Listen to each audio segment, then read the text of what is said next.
राम हरे राम राम राम हरे हरे हरे कृष्ण कृष्ण कृष्ण हरे हरे हरे राम राम राम हरे हरे हरे कृष्ण कृष्ण कृष्ण हरे हरे हरे राम राम राम हरे हरे हरे कृष्ण कृष्ण कृष्ण हरे हरे हरे राम राम हरे हरे हरे कृष्ण कृष्ण कृष्ण हरे हरे कुंडली कवर्दे हरि विठ्ठल श्री गुरु ज्ञानदेव तुकाराम पंढरीनाथ भगवान की जय। माऊली ज्ञानेश्वर महाराज की जय। जगद्गुरु तुकाराम महाराज की जय। ब्रह्मनिष्ठ गुरुवर्य रंगनाथ महाराज की जय।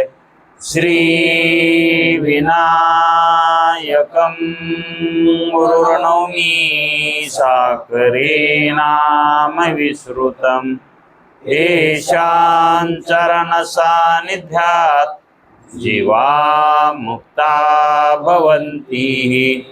साखरे वंशविख्यातं ज्ञानदानपरायणं विनायकं गुरुर्वन्दे भवबन्धविमुक्तये।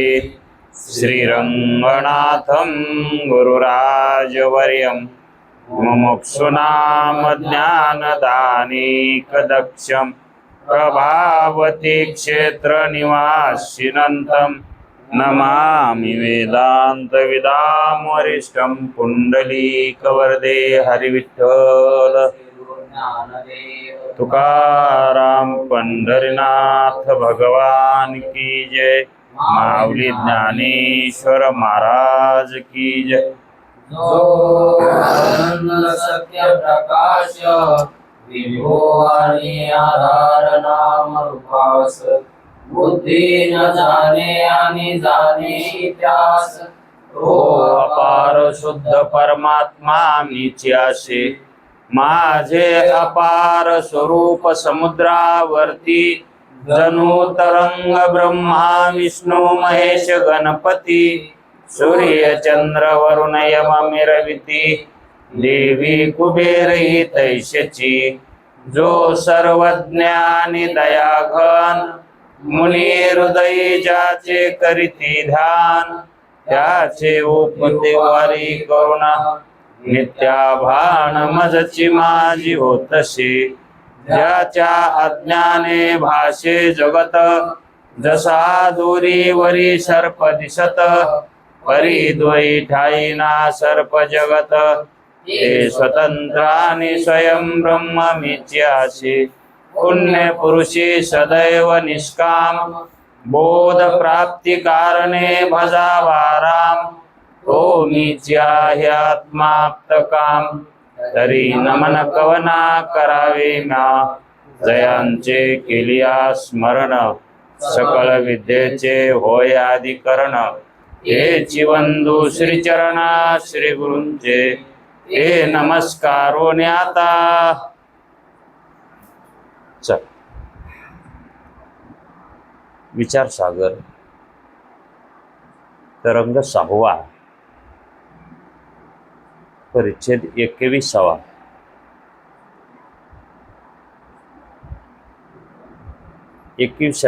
परिच्छेदाचं शीर्षक स्वप्नसृष्टीतील आग्रद देवाच्या कथेचा प्रारंभ किंवा आरंभ।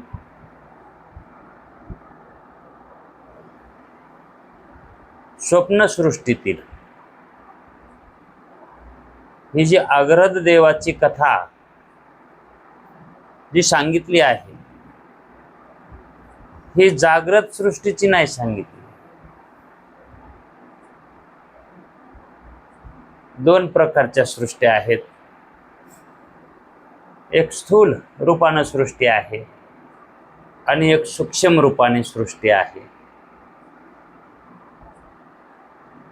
स्थूल रूपाने जी सृष्टी आहे ती आपण मानलेली आहे जीवानं मानलेली आहे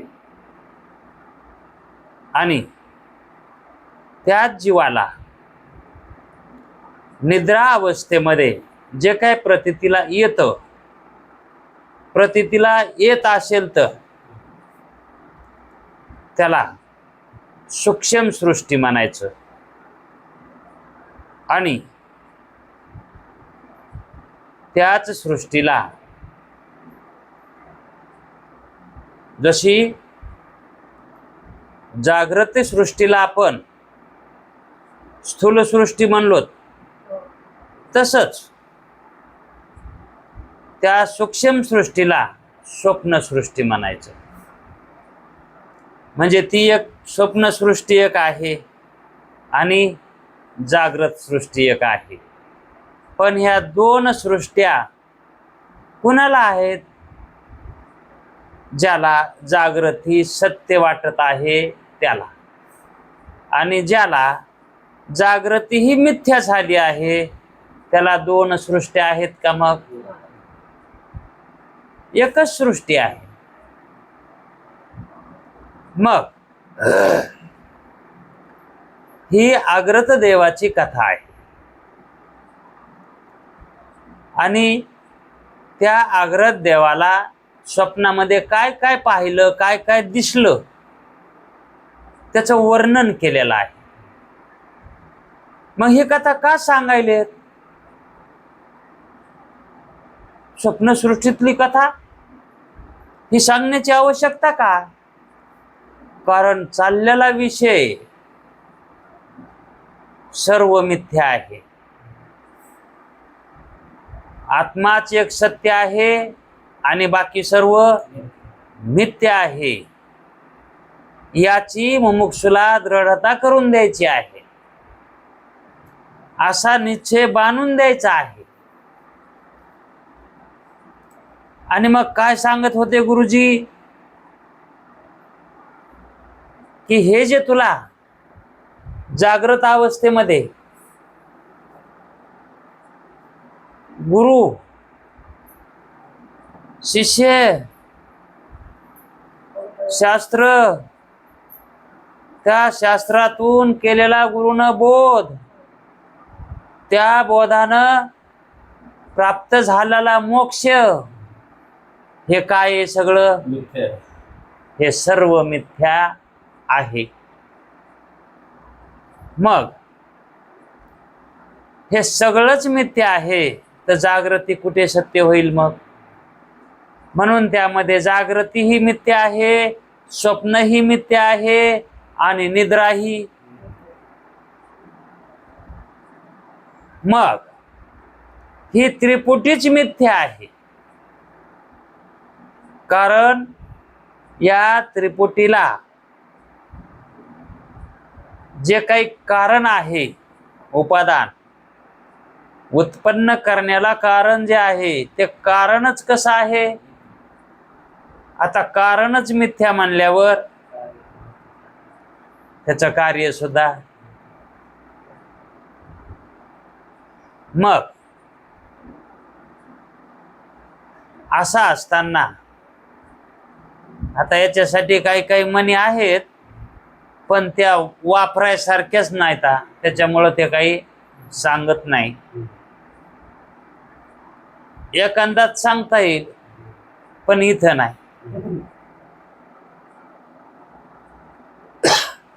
वेद, गुरु आणि त्यापासून झालेला बोध आणि त्या बोधापासून झालेला मोक्ष, हे सर्व कसं आहे?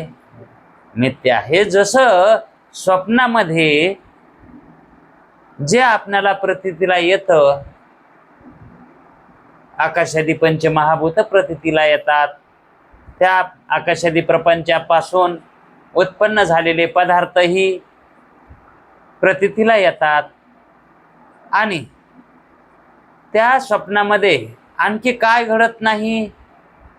स्वप्नामध्ये निद्रा सुद्धा घडते. स्वप्नात आपण झोपी जातो का नाही? ती स्वप्नातली झोप आहे का नाही? मग स्वप्नात आपण झोपी जातो, स्वप्नात आपण अभ्यास करतो, स्वप्नामध्ये पोहतो, स्वप्नात म्हणजे पाणी दिसतं, वारा दिसतं, अग्नी दिसतं, पृथ्वी दिसते, आकाश दिसतं, आहे का नाही? सर्व काही प्रतीतीला येतंय, पण ते प्रतीतीला यायलेलं कसं आहे? मिथ्या आहे. मग प्रतीतीला यायला गेलं का? येऊ लागलं, आणि त्यावेळेस ते सत्यही वाटू लागलं. मग ते सत्यता त्या ठिकाणी जी वाटलेली ती खरी आहे का? मग ती सत्यता मिथ्या आहे का नाही? आणि त्या पदार्थ त्या ठिकाणी आपल्याला स्थिरही वाटतात का नाही? अनेक कालाचे वाटतात, है का नाही? आणि त्यापासून आपल्याला झालेला काही पदार्थांचा भोगही आपल्याला सत्यच वाटतो.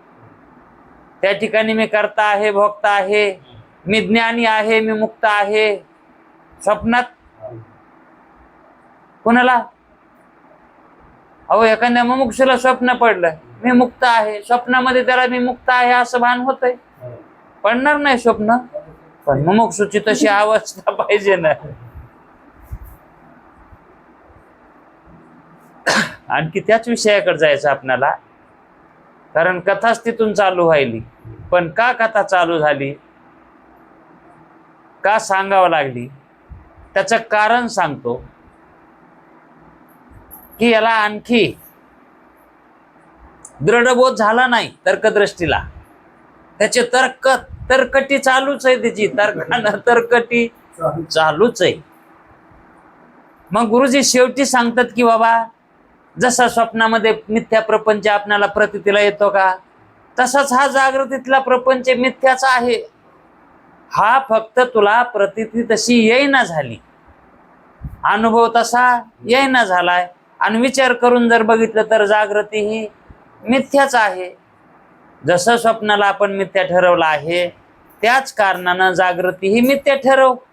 त्याच कारणानं ठरवणं, कारण दुसरं वापरू नको. म्हणून दोन्हीही मिथ्याच आहे. आणि इतकंच काय, तुला मी खरं सांगतो, मी तुझा गुरु, तो माझा शिष्य, हे सुद्धा खरं नाही. नव्हे नव्हे, हे तर खरं नाहीच, पण मी जे की तुला बोध केलाय ना, अरे एवढंच नाही, त्या बोधापासून तुला वाटायला ना मी मुक्त झालो, हे सुद्धा खरं नाही. ही सुद्धा भ्रांतीच आहे. मग स्वप्नामध्ये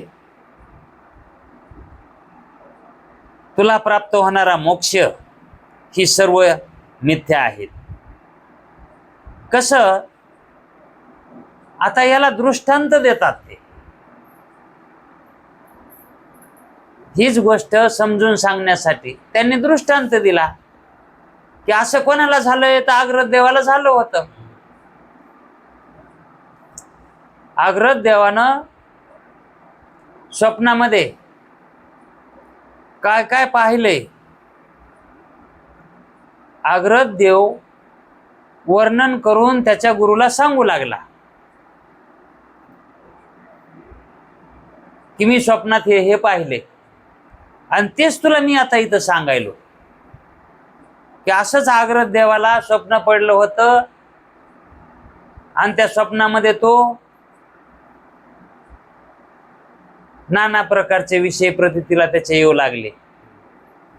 त्यालाही तिथे त्याला गुरु प्रतीतीला आला. सांगायचं तात्पर्य, अग्रद देवालाही स्वप्नामध्ये वेदगुरूपासून संसार निवृत्ती हा उपाय घडला होता. मग मिथ्या प्रपंचामध्ये म्हणजे स्वप्न मिथ्या केलंच आहेस ना तो, मग त्या स्वप्नामध्ये सुद्धा एक जणाला मोक्ष प्राप्त झालाय. मग त्याला तो प्राप्त झालेला मोक्ष सत्य का? स्वप्नामध्ये झालेला मोक्ष सत्य का? त्याला झालेला बोध सत्य का?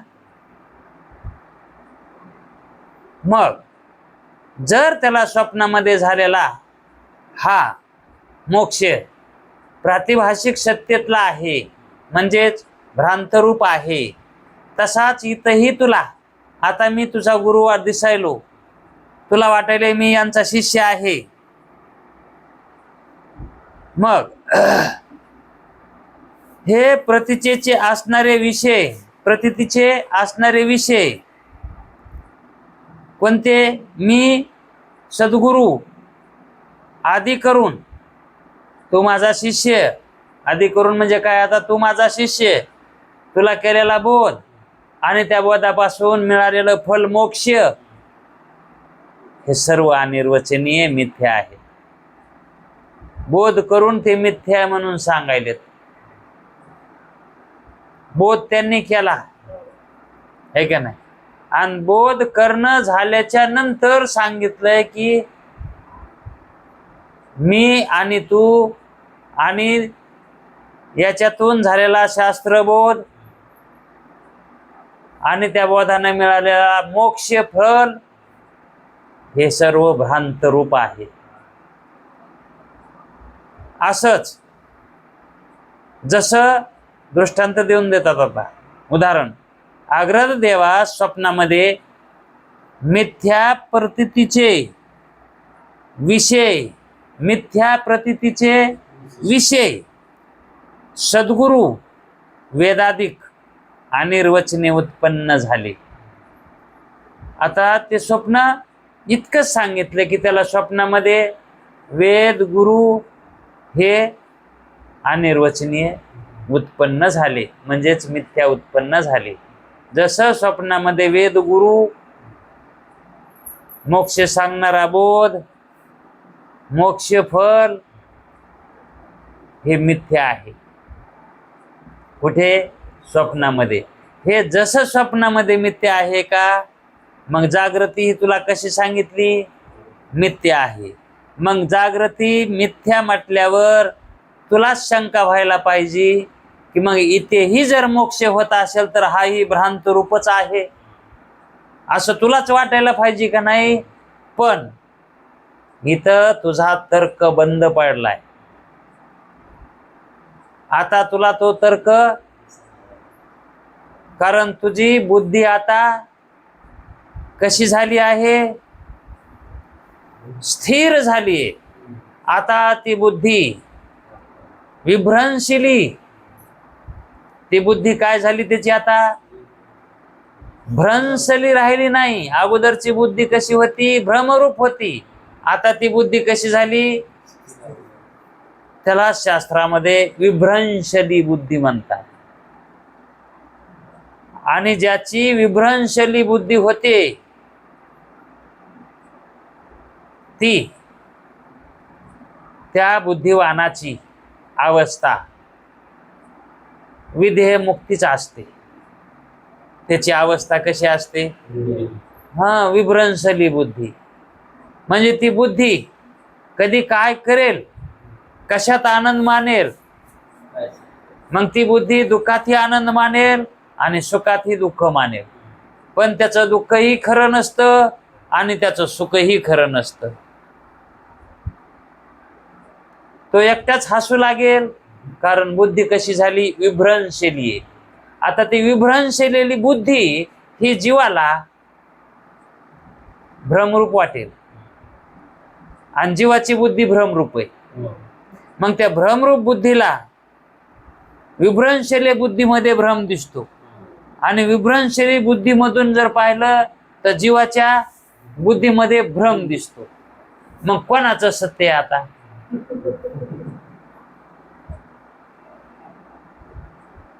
जीवाला मुक्त संसारिक वाटतो आणि संसारिकाला, मुक्ताला संसारिक हा संसारिक वाटतो. मग मुक्त संसारिक, संसारिक संसारिक दोघही संसारिक नाहीत. वास्तविक पाहता आता तिरायदारानं काय उत्तर द्यावं? मग दोघही संसारिक नाहीत, मुक्तही संसारिक नाही आणि जीवही. बर, जीव संसारिक नाही हे कोणाच्या दृष्टीनं? तिरायदाराच्या, म्हणजे शास्त्राच्या. जीव ही संसारिक नाही आणि मुक्तही आहे का नाही? दोघही संसारिक नाहीत, पण जीव संसारिक मानायला मुक्त असंसारी मानायला. तिथं मान्यता कशी आहे कोणाची त्याच्यावर अवलंबून आहे. तुमची मान्यता कशात आहे? मान्यता स्वस्वरूपामध्ये का मान्यता संसारामध्ये? जर मान्यता संसारामध्ये असेल बुद्धीची तर त्या ठिकाणी तो जीव भ्रमरूपच मानावा लागेल, हे का नाही? मग वास्तविक विचार जर करून बघितलं, जरी त्या बुद्धीला भ्रम असेल पण ते चैतन्य मुक्तच आहे ना, त्याच्या ठिकाणी काही दोष आहे का? मग दोष कोणाच्या ठिकाणी आहे? ह्या बुद्धीच्या ठिकाणी. भ्रम कोणाला झालाय? बुद्धीला झालाय. विभ्रंशली बुद्धी मुक्ताची असते, है का ना? भ्रमरूप बुद्धी जीवाची असते. म्हणून जीव मुक्त असताना सुद्धा बद्ध आहे.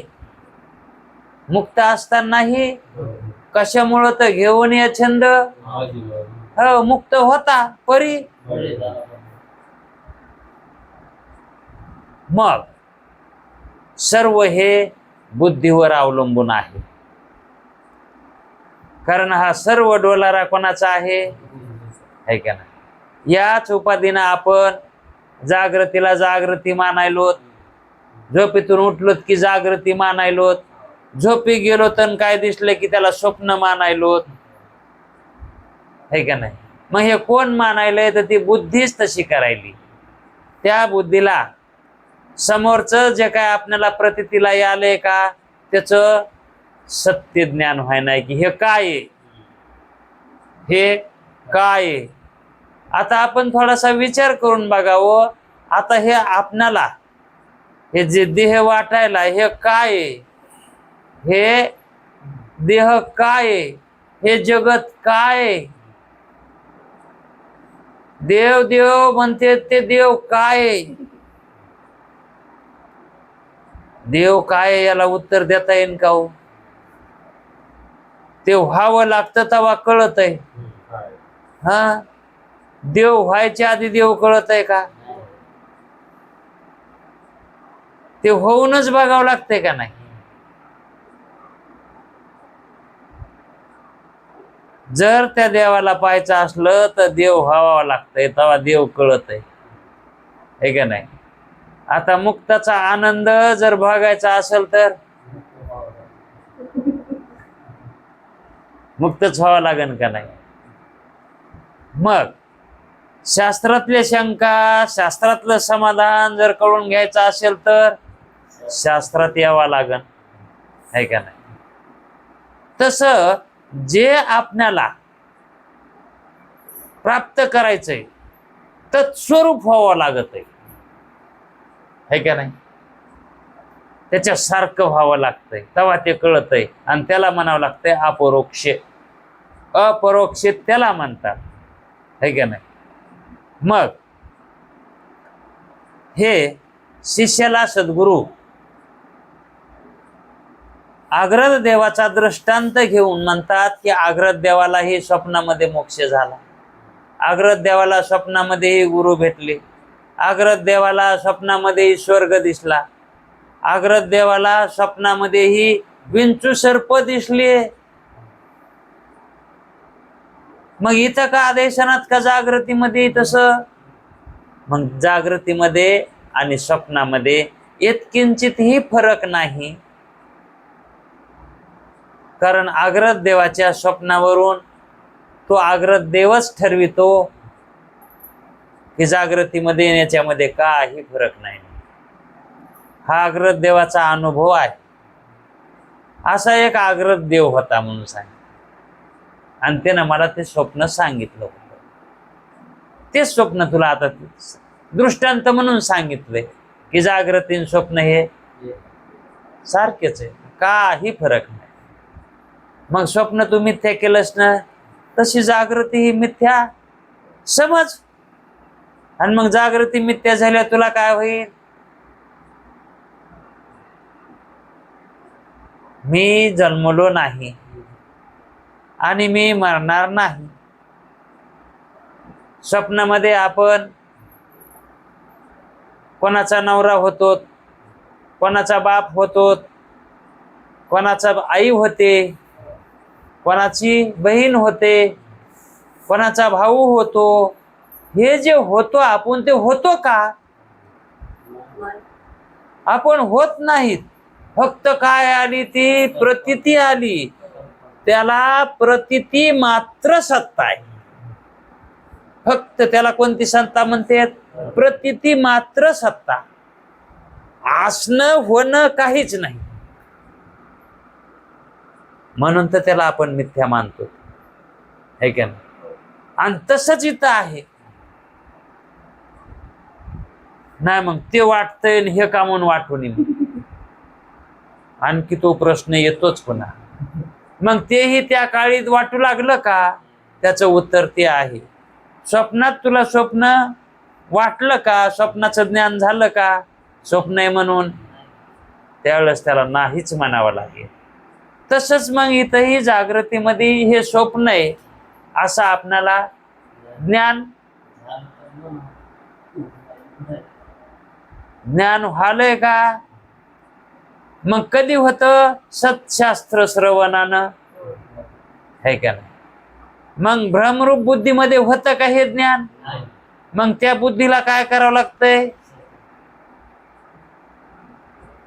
तिला विभ्रंश झालेला पाहिजे, तिच्यात ध्वंस व्हायला पाहिजे तिचा.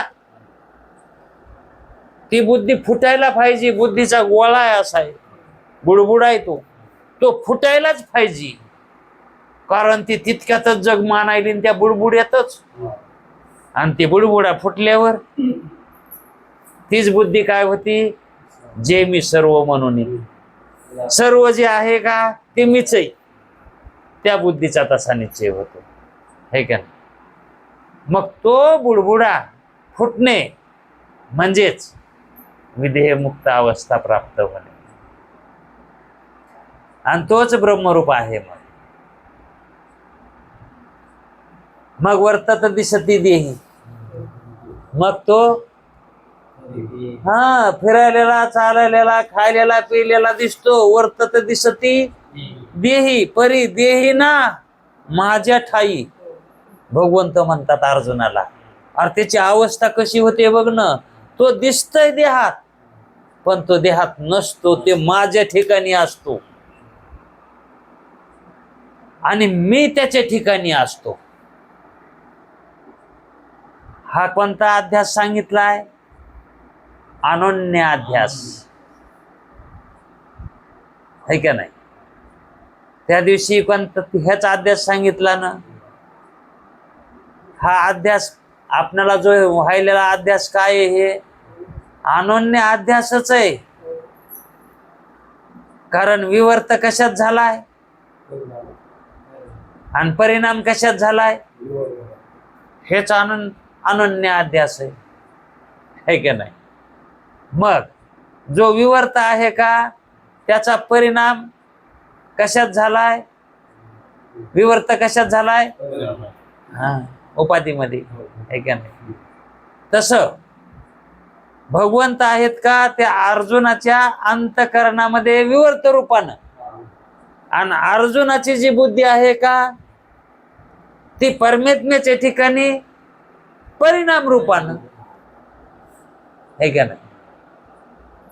त्या बुद्धीचा परिणाम झाला, त्या बुद्धीवर परिणाम झाला म्हणजे विभ्रंशी रीती. अगोदर भ्रम होती ना, भ्रमरूप होती ना, तिचा काय झाला? विभ्रंश झाला. म्हणजे तिच्यातला भ्रम निघून गेला. विभ्रंश म्हणजे तिच्यातला भ्रम निघून गेला. मग भ्रम गेल्याच्या नंतर त्या भ्रमात जे जे मानू लागला अर्जुन, नंतर तो मानू लागला का? मग तो काय मानू लागला? की जे मी सर्व म्हणून. सगळीकडे त्याला भगवंतच दिसू लागला. विश्वरूप दर्शन दिलं त्यावेळेस तो म्हणला, देवा तुया वाचून दुसरं काहीच नाही, तर सगळा तूच दिसायलास. त्या बऱ्याच ओव्या आहेत त्याच्या, पण ते आता येणार नाही का? की सगळं तुझं स्वरूप आहे, मग सगळा तोच आहे ना. मग सगळा तोच असताना आपल्याला तो उलसक सुद्धा प्रतीतीला येणार. कशामुळं? बुद्धी भ्रमरूप झाली. मग भ्रमरूप झाली म्हणजे नेमकं काय झालंय? तर जे जे मिथ्यारूप आहे ते सत्यरूप मानायली बुद्धी. हा, जो अजन्म आहे तो जन्म मानायलाय. अजन्म आहे जीव, ब्रह्मरूप अजन्म आहे आणि तो काय मानायलाय? जन्म मानायला. आहे का नाही? अमर आहे पण तो, मग याला काय म्हणतात? भ्रम म्हणतात. ही कशामुळं मानायला? त्या बुद्धीला भ्रम झालेला आहे का नाही? म्हणून त्याला ज्ञान ज्या जीवाला झालं नाही तो भ्रमातच आहे. मग परमार्थामध्ये काय करायचंय? भ्रम निवृत्त करायचा आहे. ज्ञानरूप आपण आहेतच की. हा, ज्ञानरूप आपणच येत कव्हाच आहे. मग व्हाचं म्हणल्यावर हे असं ज्ञानरूप व्हावं लागतंय, भ्रमरूप ज्ञानरूप व्हावं लागतंय विशेष रूपाला. आहे का नाही? म्हणून आपण ज्ञान स्वरूपवानच येत, फक्त झालेला भ्रम काढायचा आहे. है का नाही? ज्ञानी जर येडा झाला तर, समजा ज्ञानी म्हणले येडा झाला, येडा झाला. कोण झाला? ज्ञानी झाला.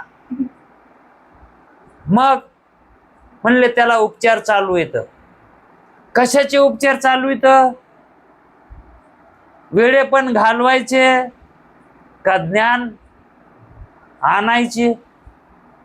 वेळे पण घालवायचे. है का नाही? येळे पण घालवायचेच उपचार करावे लागतील का नाही? मग हा परमार्थ करणं म्हणजे काय आहे? भ्रम घालवायचा आहे. परमार्थ म्हणजे काय? भ्रम घालविणे म्हणजे परमार्थ. साधी आणि सरळ व्याख्या. देवालाच आंघोळ घालीत बसणे यानं भ्रम निघेल का वाढेल? है का नाही? मग भ्रम निवृत्तीचा परमार्थ असावा. भ्रम निवृत्तीचा परमार्थ असावा का भ्रम वाढविण्याचा परमार्थ असावा? है का नाही? मग प्रवृत्तीच्या निवृत्तीचा परमार्थ असावा का निवृत्तीच्या प्रवृत्तीचा परमार्थ असावा? प्रवृत्तीच्या निवृत्तीच्या प्रवृत्तीचा.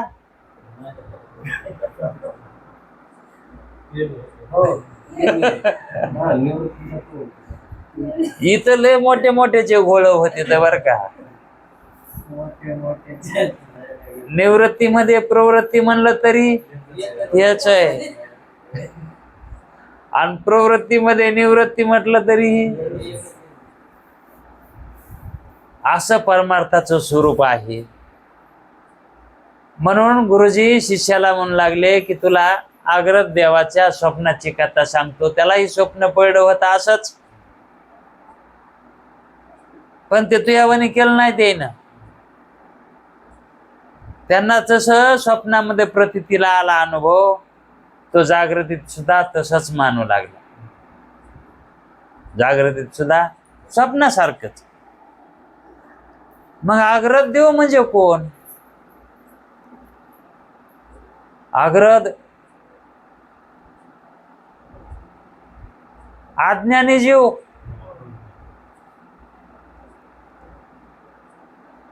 अज्ञानी जीव म्हणजेच आग्रत देव आहे. देव आहे पण अग्रह आहे.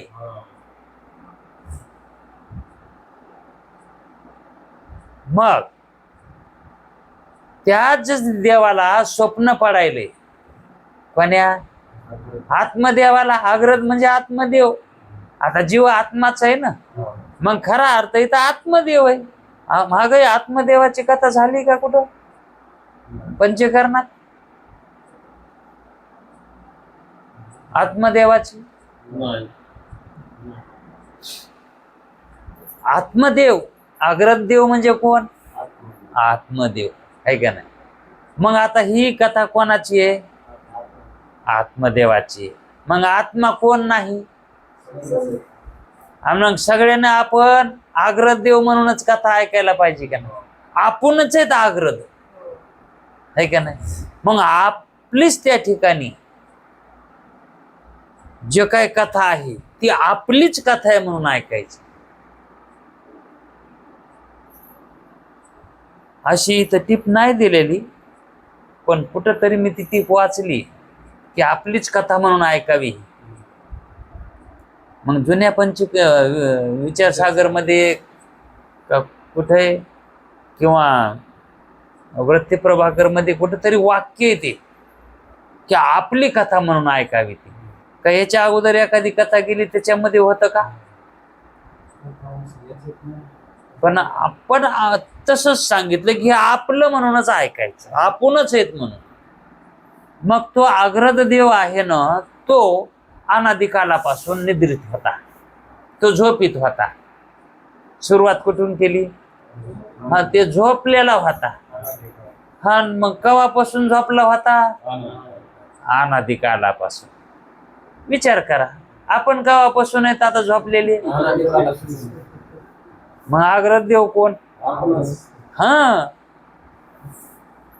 मग आपण अनादिकालापासून झोपलेले आहोत, पण आपल्याला वाटायले का झोपलेले? मग ही जी जागृती आहे का, ही कशातली? अज्ञानातली. ही जागृती कशातली? अज्ञानातलीच आहे जागृती का ज्ञानातली? अज्ञानच आहे ना. जागृती झाली म्हणून काय झालं? पण मग अज्ञानातली ही जी जागृती आहे ही का जागृती आहे का? मग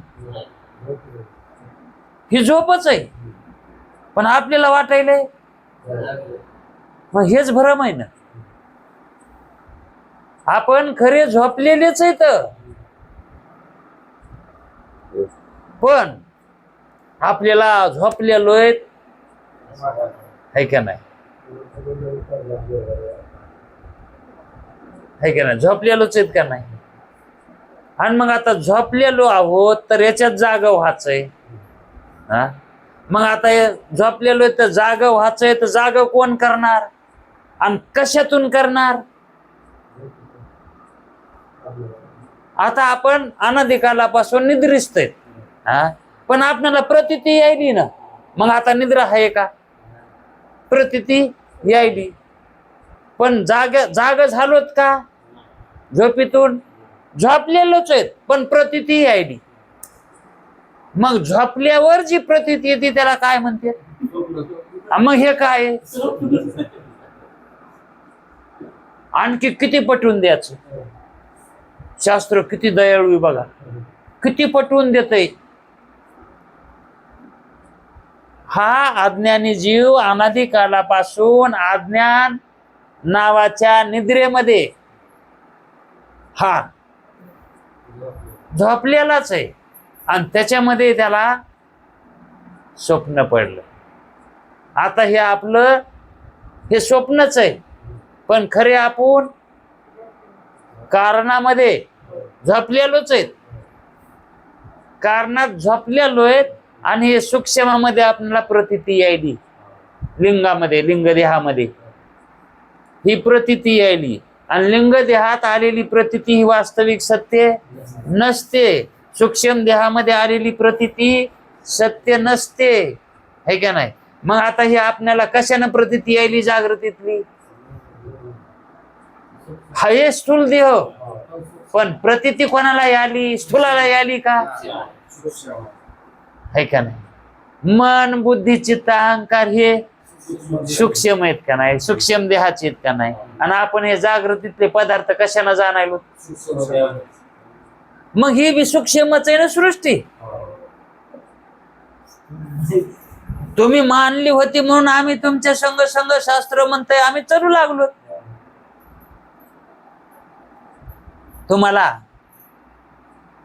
बोध होण्यासाठी आम्ही ते स्वीकारलं होतं तात्पुरतं, मग आम्ही काय कवर बी तसं स्वीकारत बसूत का? आम्ही आमच्या जातीव कवा तरी हो, पण कवा येतो जातीवर?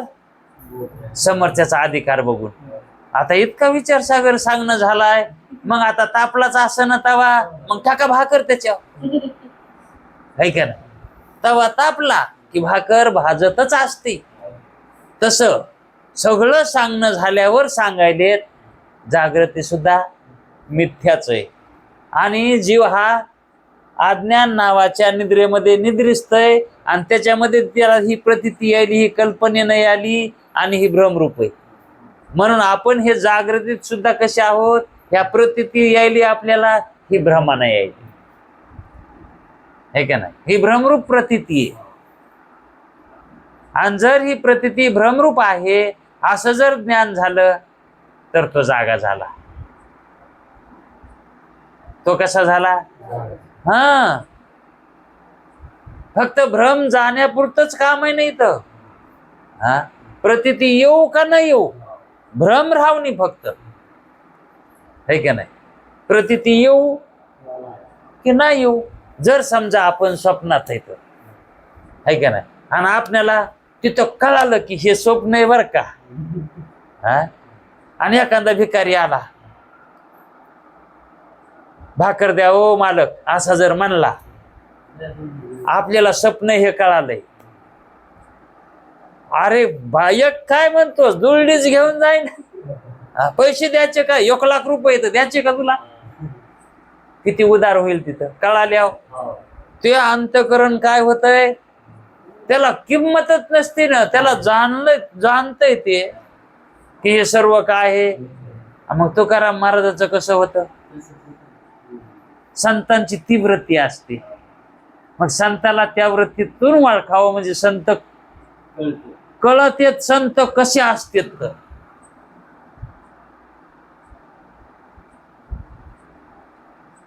उभी आठवण आता, म्हणजे संतांची जी काही अधिकाराची भूमिका असते ती त्यांच्या वृत्तीत गेल्याशिवाय संत कळत नाही. तर संत कसे असतात, तर हे असे असतात, त्यांना जागृती सुद्धा मिथ्या झालेली असते, त्यांना जागृती सुद्धा मिथ्या असते आणि त्या वृत्तीवर ते सतत असतात. त्या वृत्तीवर कवा बावा नाही तसं त्या नवरीच्या येती जाती सारखं, नवरीच्या येती जाती सारखं आता काय कायचं नवीन नवीन तसंच होतंय बर का. कधी कधी वृत्ती येते, पुन्हा निघून जाती, पुन्हा येते. आता ते नवीन नवीन नवरी त्याच्यामुळेच आहे ना, मग जाती येतं काय, ते काय म्हणते, जाती येते, येती जाती, जाती येती, हा, येती जाती कोण म्हणतं, आणखी बघा ना त्याच्यातला सूक्ष्म फरक. येती जाती कोण म्हणतं, हा, आणि जाती येते कोण म्हणतं, सासरकडची. ते शब्द सांगायलेत ना. हा, मग आग्रह देव हा कधी झोपलेला होता, आता कथा कथा चालू आहे ना, कधी झोपलेला आहे, अनादी कालापासून झोपलेला आहे. तसा जीव हा सुद्धा अनादी कालापासून झोपलेला आहे. मग शिष्य म्हणतो महाराज, त्याची शंका तर घ्यावा लागेल ना, काय म्हणायला, त्याची ती शंकाच घेतली नाही आपण. तो म्हणतो महाराज, आग्रह देवाचे स्वप्न सविस्तर ऐकावेसे वाटायले. गुरुजीने नुसतं सांगितलं होती की आग्रह देवालाही स्वप्न पडलं होतं आणि त्यालाही असाच अनुभव आला. तर त्याला वाटलं मग आग्रह देवाचं स्वप्न ऐकावं. तो म्हणतो गुरुजीला की मला ते सगळं सविस्तर स्वप्न सांगा ना, म्हणजे सगळंच स्वप्न. आता सगळं स्वप्न कोणाला सांगा येत आहे, लय बारीक आहे हो शास्त्र. आपल्याला सगळं स्वप्न सांगा येते का पहिल्याला, पण तो गुरुजीनं सगळं सांगितलंय. मग तो म्हणतो मला सविस्तर सांगा. आता मग हा तरी कसा म्हणायला गुरुजीला सविस्तर सांगा म्हणून? आता त्याला ज्ञान आहे का सविस्तर सांगता येतं म्हणून? म्हणजे शिष्याच्या ठिकाणी तर काय आता सविस्तर, कारण त्याला माहित आहे की स्वप्न सविस्तर सांगा येत नाही, आणि तो गुरुजीला म्हणतो सविस्तर सांगा, है की नाही? मग ही शंका जी केलेली आहे, इथं नावाला शिष्य आहे, पण तो कोण आहे? शिष्य कोण आहे? गुरुच आहे ना आपला. आपला आहे का नाही? पण तिथं ग्रंथकारांना हे शिष्य कोण केलाय? तेच झालेत, ग्रंथकारच काय झालेत, आणि गुरु तरी कोण झालेत, आणि लिहिणार तरी कोण झालंय? आता ते त्रिपुटीच झालेत, है का नाही? मग या ठिकाणी असे शब्द काय येतात बघा, मला सविस्तर सांगा. बारीक विचार जर केला तर शिष्याकडून हा शब्द येणारच नाही, मला सगळं सांगा म्हणून. कारण सगळं स्वप्न हे जीवाला अनुभवच नाही, सगळं स्वप्न सांगता येतं का म्हणून, है का नाही? जरी तो म्हणत असेल तरी त्याला सगळं सांगता येणार नाही. पुन्हा तो सांगताना म्हणणारच किंवा पुन्हा त्याच्या पुन्हा काय झालं की बाबा मला काय ते काय आता आठवणा झालंय असं म्हणणारच ते. आणि पुन्हा जर तितका भाग सोडणार त्याच्या पुढचं पुन्हा पुढे अजून वेगळंच सांगणार त्याच्या पुढे झालेलं. म्हणजे काय काय ज्ञात होते आणि काय काय अज्ञात राहते. पण तो म्हणतो मला सविस्तर स्वप्न सांगा, अशी माझी इच्छा आहे. आता स्वप्न ऐकायची इच्छा व्हावी का? आता स्वप्न काय फायदा आहे त्याच्यात? स्वप्न ऐकून काय फायदा झाला कोणाचा?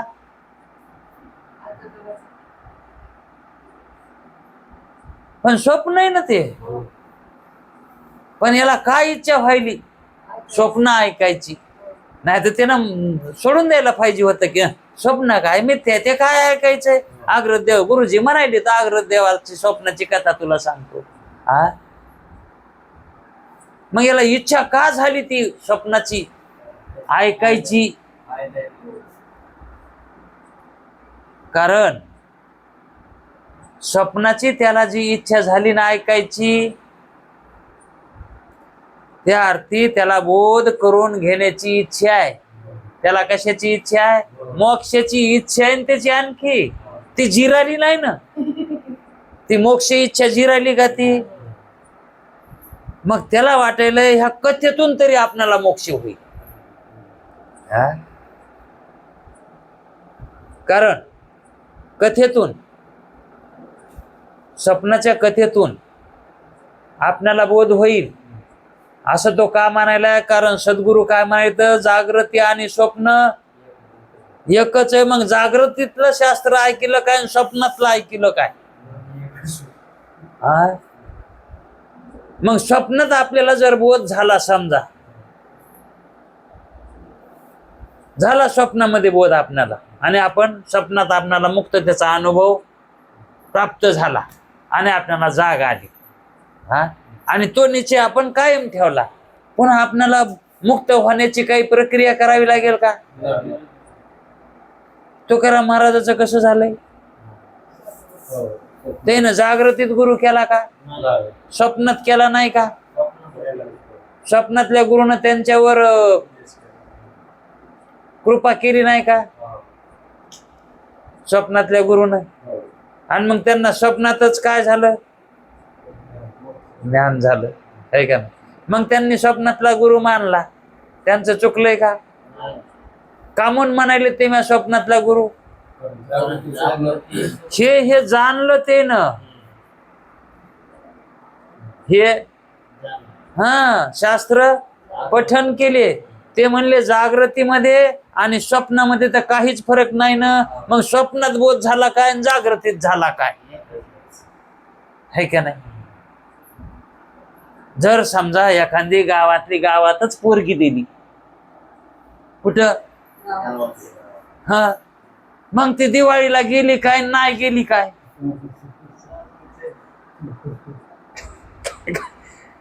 कारण गाव एकच आहे ना, सासर बी तेच आहे, माहेर बी तेच आहे, मग स्वप्न बी तेच आहे आणि जागृती बी. मग फरक कुठे आहे? म्हणून तुकाराम महाराजांनी जागृतीत गुरु. मग ते जागृतीमध्ये जगत गुरु झाले. हा, कुठे झाले ते? पण कोणाला झाले?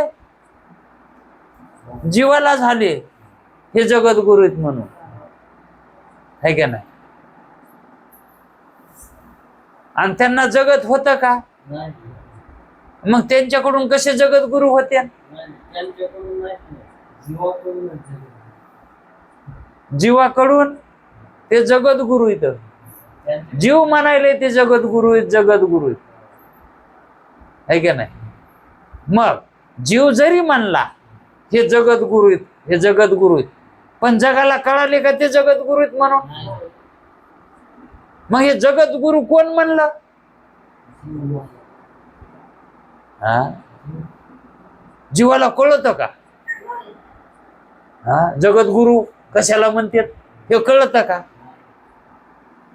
मग जगत गुरु कोण झालंय? तुकाराम महाराज झाले. तर असं कोण म्हणायले?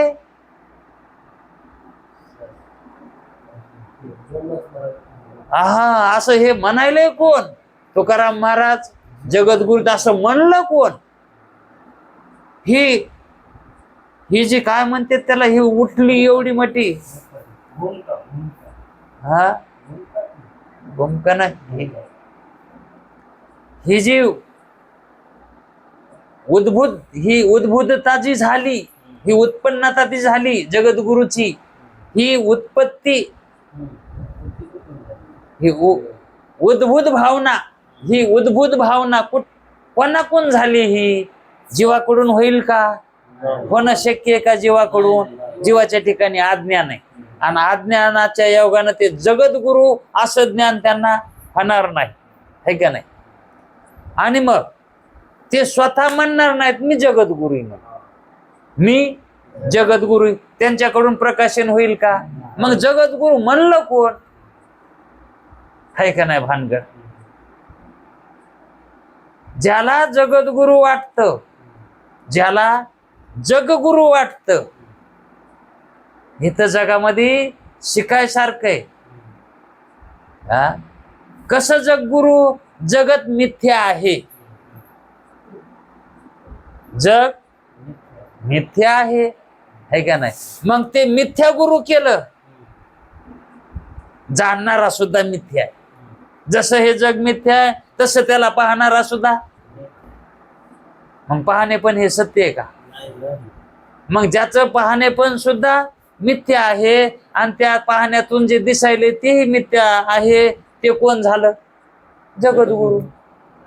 असं कोण म्हणणार? शास्त्र म्हणणार. शास्त्राच्या नियमानं शास्त्र म्हणणार. हे जगद्गुरूची जी काय व्याख्याता आहे, हे जीव म्हणणार नाही, आणि तो स्वतः हा साधक सुद्धा म्हणणार नाही. मुक्त झालेला साधक सुद्धा म्हणणार नाही. मग हे म्हणतं कोण?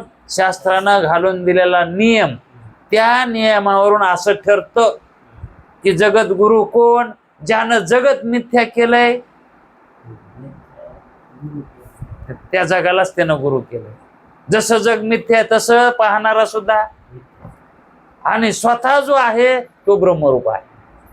हे म्हणायची तर काय गरजच नाही. हे सगळं झालं तर मग आपण तेच आहेत ना, है का? मग जगद्गुरु हे तुकाराम महाराज हे शास्त्रानं ठरलेले आहेत. हे जीवाकडून नाहीत आणि त्यांच्याकडून बी नाहीत. त्यांना तर ते गुरु मान्य नव्हतं, काहीच मान्य नव्हतं त्यांना, है का नाही? कारण जगामध्ये त्यांना गुरु दिसला बी नाही. त्यांना कोण्या जगात दिसला? सूक्ष्म जगात. सूक्ष्म विचार करून बघितलं. सूक्ष्म जगात दिसणं म्हणजे सूक्ष्म विचार करून बघितलं, बारीक विचार करून बघितलं. हा बारीक विचार कोण करून सांगतं? तर शास्त्र सांगतं. हा, सूक्ष्म विचार कोण सांगतंय? शास्त्र संत सांगतात ना. मग त्यांना शरण जावं लागतंय. म्हणून त्यांना शरण गेलं की जगद्गुरु होतय. कोण? जगतच गुरु. म्हणून जगतात गुरु आहे. जरी एखादा नास्तिक असला तर त्याच्या ठिकाणी काहीतरी घेण्यासारखं, सगळाच वाईट नसतो तो. वेश्या गुरु केली म्या जाना, तिच्या शिकलो विवंचना. हा, घुबड गुरु केलं. अहो, हे जग गुरु करण्यासारखं आहे, पण त्याच्यातलं फक्त ते गुरुत्वच घ्यायचं असतंय. हा, आणि जे चांगले घेतले मग ते गुरु नाही तर काय झालं? मग ते त्या चांगल्यानुसार आपण चांगलं झाल्यावर मग असं कोणाला घेता येतंय?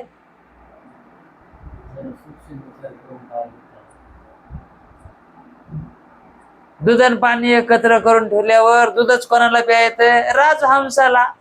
तसा जो राजहंस झालेला मुमुक्षु जो असतो का, त्यालाच तोच राजहंस आहे. आणि मग जे काही इतर आहेत का, असं शास्त्राच्या नियमानं नियम ठरतो, आहे का नाही? टाइम झालाय. कथा आग्रद देवाची आणि स्वप्नातली आहे. आग्रद देव नावाचा कोणी एक अनादिकालापासून निद्रिस्त होता. प्रस्तुत आपण पाहतो हा सर्व व्यवहार स्वप्न. आपण पाहतो हा व्यवहार स्वप्न, अशी कल्पना करून आग्रद देवाची गोष्ट ऐकावी.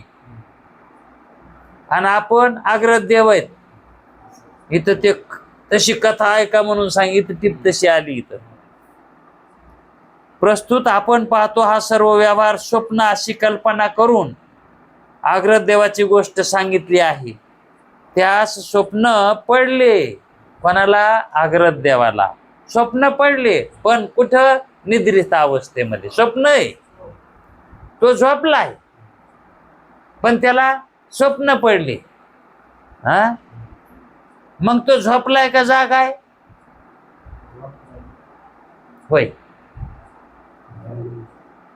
अगोदर आम्ही म्हणलो तो झोपलाय, हा, पण त्याला स्वप्न पडले.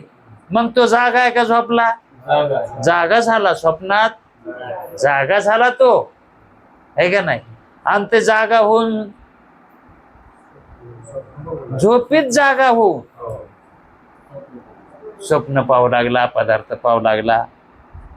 त्या स्वप्न पडले. त्यात त्याने असे पाहिले की, आता काय काय पाहिले, आता काय सांगावं? त्याचं स्वप्न का लहान आहे का काय?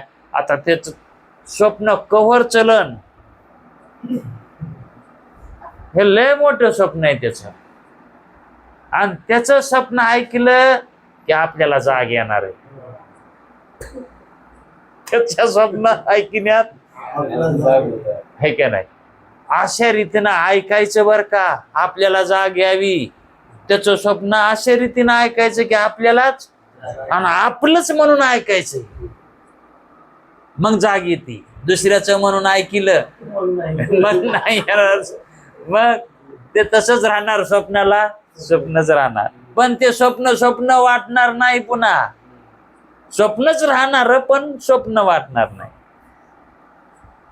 शरीराचे अमंगलत्व सांगितलं आहे. तिथून सुरुवात झाली आहे. त्यानं काय काय बघितलं तर उद्याचा वेळामध्ये ते घेऊ. आता कुंडली कवरदे हरिविठ्ठल.